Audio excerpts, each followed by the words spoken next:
spoke often of beauty and lineage. The villagers admired slim waists, smooth skin, and sharp noses, but they mocked Teased for the one thing she could not hide, her unusually large head. Children giggled when she passed. Women shook their heads behind her back. Even the village dogs seemed to bark longer at her shadow. One afternoon, Prince Obina, the son of the village chief, returned from the city, draped in embroidered robes and pride. He had come to choose a bride, and the whole village gathered in the square, hopeful and nervous. When Teased approached with a calabash of water for the elders, Obina burst into laughter.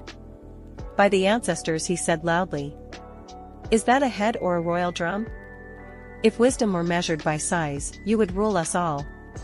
The crowd laughed with him. Teased lowered her eyes, cheeks burning, and walked away without a word.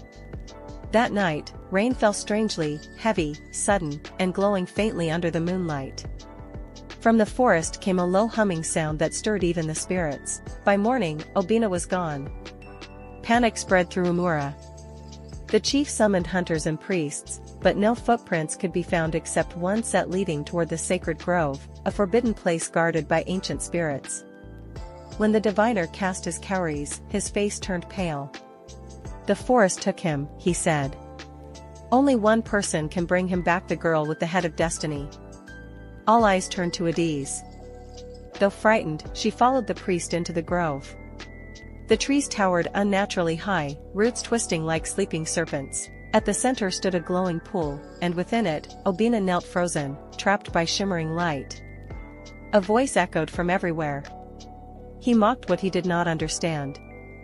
"This girl carries the mark of insight. Only her words can free him." Teased stepped forward.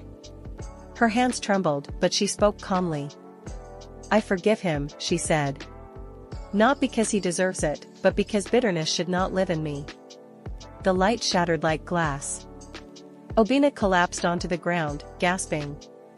When they returned to Umura, the proud prince walked behind Teased, silent and humbled. From that day on, no one mocked her again. They called her Nwama, my child of wisdom. And whenever Obina saw her, he bowed his head, smaller than hers, but finally full of respect.